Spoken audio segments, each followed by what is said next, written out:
I summoned you here not to grovel. Be careful not to choke on your aspirations. I felt Vader deserved better lines than that. For all of you who have been watching everybody else's Rogue One spoiler review, this is my spoiler review. I've given people ample time to go out and watch this film. That's what you're supposed to do. But now in the social media, everybody's got to have it now. You see someone do a movie review, and then 25 minutes later, here comes the spoiler review. It is ridiculous with this I gotta be first all the time. And they don't give you quality. They just rush to give it to you first. The first time you do a movie review, it should be the first watch, your first initial response to the film.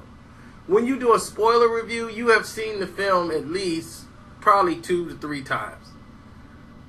So now you have a full understanding of the film. So when you break it down, you don't have to put up any filters, any barriers. You can just go all in and say what you felt about the film. So that should at least give people time to even check the film out, to even watch it. And then give yourself time to go back and cover things that you may have missed. With that being said, we move forward with this review. Now, from the very outset in the start of this film, I noticed something. When the crawl didn't come up, and it caught me by surprise. It just shocked me. And you hear that whole score, and it just showed the planet, and I'm like, wow, that was strange. And now I'm like, okay, well, they're saying right now we're our own movie. We're not Star Wars. We're Star Wars, but a different Star Wars. In case this movie fails, they'd be like, look, we had our own thing. So we're not going to do the crawl. Then they go right to the action, and the scenes were great.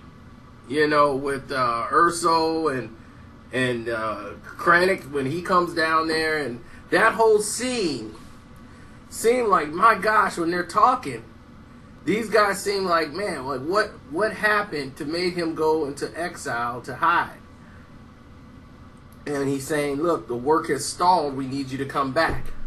So now you know that they have had a past, that he used to work there, and something has made him go out and hide in and bring his wife, his kids, and his daughter there, and they've been there for a while now. And they thought they pretty much didn't need him anymore. But now they feel like they've reached a point where they need him to come back. So that they went there to bring him and summoned him back. Now, for some reason, there's a doll of a stormtrooper there. Like a little doll of a stormtrooper. And one of the troopers find this doll. Now, this doll of this stormtrooper lets us know that they must have had these dolls when they were on the whatever plantation they was back in the Empire. But if you're watching this film, you wouldn't know. There's a book called Catalyst that details everything that happened beforehand. See, now, not reading this book and watching this film, there's a lot of holes in here. You're like, wow, like, well, what happened there? Why is this happening? And what is the situation? But by reading Catalyst, I fully understand a lot of these things. And the fact that Erso was deceived by Krennic when he thought they were building something that wasn't a death-killing machine, but something that was going to create an energy for the poor. So when he finds out what the really intentions were, he rebels and leaves and goes into exile. Now, with this situation here, in this film, I'm looking at it and I'm watching it play out, and they have the scene where her mom gets killed and little Jyn Erso goes and hides. Then Saw Gerrera finds her, and here comes the crawl. Boom! The little cheesy crawl. I'm like, the little Rogue One thing. Then it cuts away, and they go until she's an adult. So now you can see she's just this rough, rugged adult, rebellious, don't really like anything, and they rescue her because a pilot comes there, and again, it ties back into Catalyst as to why this pilot wants to all of a sudden, come here. It ties into the aspiration of her father, who gives him this idea, but of hope and just more to you than just what's happening here. Go out into the world, and when you go out in the world, go out and follow your heart, and to put him on the path, because he's the key. He's the guy that has to come there to give the message that he has this video, this encrypted video that gives the instructions on how to destroy the Death Star. See, what this movie did well was that it filled in the gaps from episode 4. That was the main plot of this. Because Star Wars fans always wanted to know, like, we enjoyed the first Star Wars, but we also thought, like, that's pretty stupid. They put a butthole on the planet, and anybody throws something in the middle of the butthole, it blows up the planet. Why would they have that there? So, in this film, we find out it was done purposely as a way to destroy it. He said, well, I built a technical flaw in there, that if it causes a chain reaction in there, it'll explode. And we always known the people who got the information out died trying to give them that information, those plans to the Empire. As we see, episode 4 is basically Darth Vader chasing the plans around, and the plans are going back and forth and all of these different things, and they don't have the plans. They need the plans. The plans is here. Get me those plans. I need those droids. So episode 4 had all these different gaps. It was so good to see what happened to some of these characters, and the ones that did survive end up going right back into battle, because episode 4 is like the next day, basically. These guys are right back in it. It was continuous. The problem I had was with some of the introduction of characters. It switches from like, hey, my name is such and such, and switches to another character. Then you really don't know anything about these characters. You just know their names, and like, okay, he used to fight in the Jedi battles. Was he always blind? Did he get blinded in the battles or the attacks before the purge of the Emperor? And you don't know. You see Rogue 5 get blown up. That's how Luke Skywalker ends up becoming Red 5 in this movie.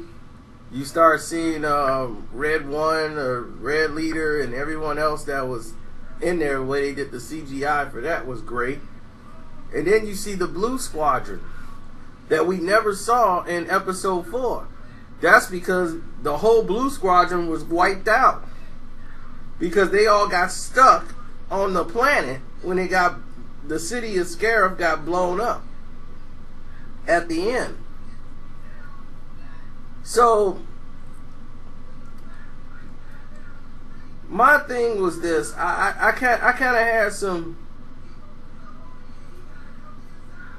man,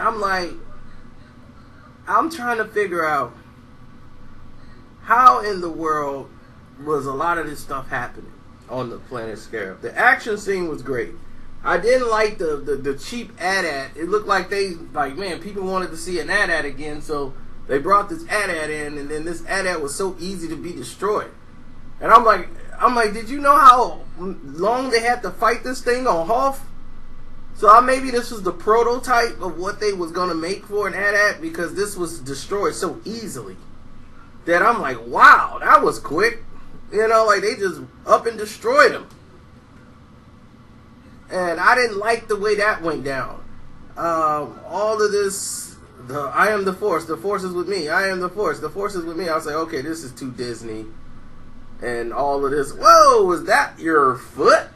You know, I'm like, you know you're going to get some Disney lines in there. I could live with that, but my thing is, they said, okay, well, you got to go hit the switch for us to be able to send the transmission. He sends the switch, he walks past all this gunfire, because the Force, I guess, guided him there.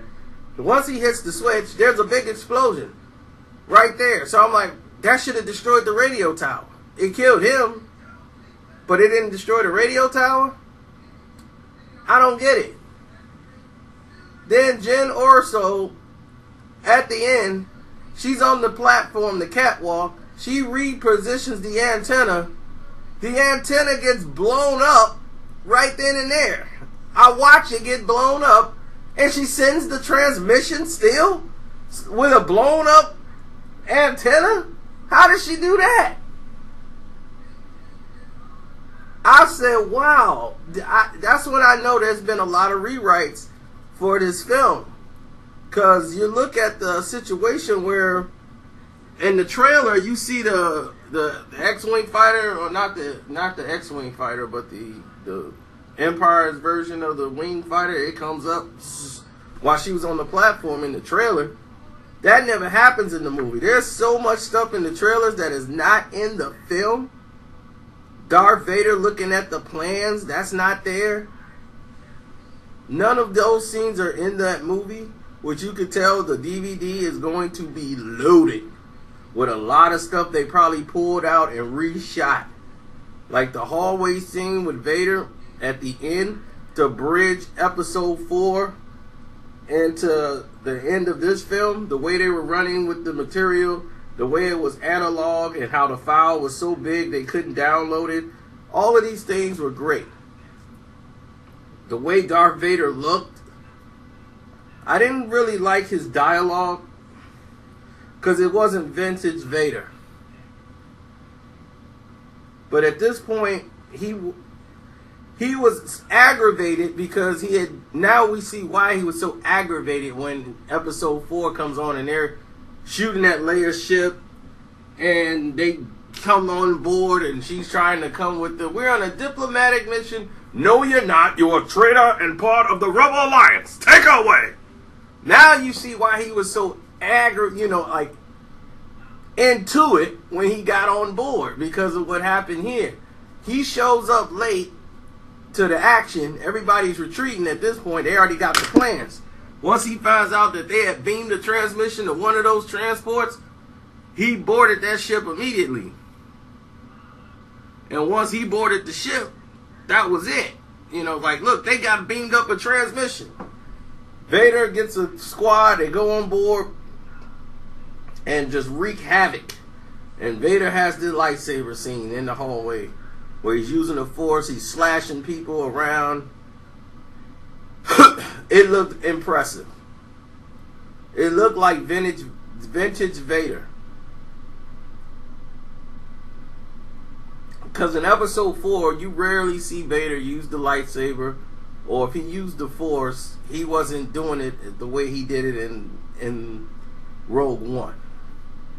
He would mostly grab them and lift them up with his bare hands, then use the Force to grab them and throw them. He was just powerful, or he would just raise his finger and just choke somebody. I find your lack of faith disturbing. All of those lines that he had then were great. And episode 4, that in Rogue One, I felt when him and Craddock had that little bar back and forth, I felt the dialogue could have been better. I really didn't like that "be careful not to choke on your aspirations" line. I just felt that was a little segued a little bit. It was nice, but it was like a setup punch. And I had no problem with the Tarkin. People talk about CGI. It's CGI, of course. Peter Cushing's dead. But the fact that we got to see Tarkin in the film, it felt like Tarkin. The voice felt like Tarkin. Some people are just so perfectionist. It should be perfect. I saw Planet of the Apes. That was perfect CGI. Do you know Planet of the Apes? That's like basically dark black. Okay? The ape is gonna look really good when you don't have to shade that much. I mean, when you don't have to see so much. I'm like, that CGI is perfect. Because of the shade. They're very dark. All you have to really do is focus on a couple of features. Where with Peter Cushing, there's a lot of wrinkles that you have to put in there. This was a very expensive process in the filmmaking. But it was very key and very crucial to the film to have Peter Cushing in there. And his family gave the okay for them to use his likeness as in this format. Plus, they get a check. So, they used a British actor to play this role. And this British actor did a great job, I thought, as far as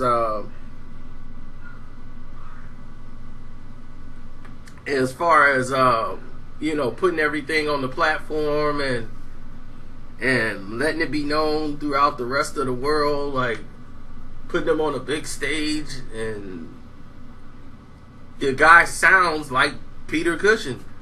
So that's actually him doing the voice. That's not a Peter Cushing like remake. It's that British actor. He had the whole body, the facial frame, so it worked. And I felt like, wow, this is really Peter Cushing in there as Tarkin, and you get to see the sinisterness in Tarkin. It's like, look, I'm taking over for your invention. It was my idea. You got problems going on because the treachery came from your friend over there, Urso, who made this weapon. So I want a demonstration to make sure it at least works. Because your friend is leaking out information. He wanted to make sure there was no sabotaging going on with the project. Because the guy is sending information to the rebellion. And that's why Vader was there. So that's why he wanted to check the transmissions, see what was going on with the rebels. That's the reason why he was on the base. So a lot of things added up. I just felt like at some points it was drug on a little too much. They had conversation there, but it was so boring that, that's just what it was. It was just boring for a while. It's like when you got 10 to 20 minutes where there's like, okay, it's like a whole lot of dialogue, nothing really connecting. That's how you know the pacing is off in the film. Rogue One had that, but the ending makes up for it because it was so epic of a scene, that it just grabbed everybody, and you were so psyched up that you ran home and popped in episode 4 right away because you wanted to have that feeling continue. Like, man, it's continuing on through episode 4 and I get to follow it, and that's what's so great about it. And then the fact is, with the success of this film now, they can make others. You can see a film in between episode 4 and Empire Strikes Back, which they've talked about doing. And they talked about doing a film in between Empire Strikes Back and Return of the Jedi. So there was a lot of things that happened in between with Luke Skywalker and his progression to how he became so strong with the Force without, how he made his lightsaber, how he went and trained himself before actually going back to Dagobah to train with Yoda.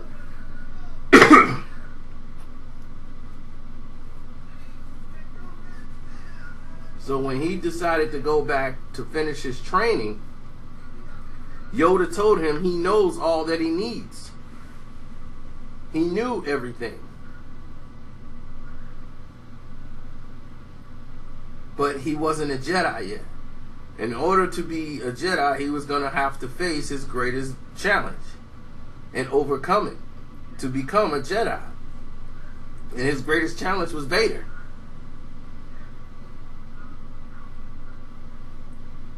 So it was very interesting at that point because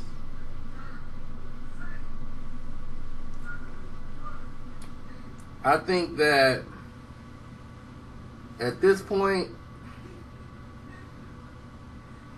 I think Rogue One is going to be one of those films you look at as a great staple film to bridge all the other ones together, that you'll feel comfortable putting it in between, right, before episode 4. You'll start off with Rogue One. I think you will feel really comfortable with doing that. But now it's got everybody revving and buzzing about episode 8 because there's so much mystery to it. So I advise everyone go out and read Catalyst. And then it should fill in a lot of blanks you may have about this film. It was good to see the ghost ship from the Star Wars Rebels, the animated series. And Saul Guerrero, I think they just brought him in there just to say, okay, look, we put him in the film, I didn't like the little blob monster scene with the pilot. That could have been on the editing room floor. I mean, it was totally unnecessary. Did not need the tentacle monster thing that reads the mind. And that seemed like Disney trying to force a character into a film. Like, we need something merchandising. We need to have a little monster-like character, like the little blob thing. Yeah, kids will buy it. So I don't know how many of those toys they're gonna print up, but they need to just throw the whole thing out. Like, I have not seen Dex from Attack of the Clones. Hey, how deep your pocketbooks are. I don't need to see that toy. I don't. You got one of them cloner darts.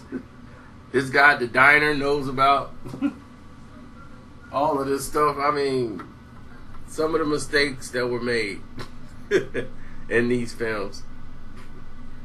What could I say? But it's your boy Carcino. I'm out. Don't forget to subscribe and follow the playlist.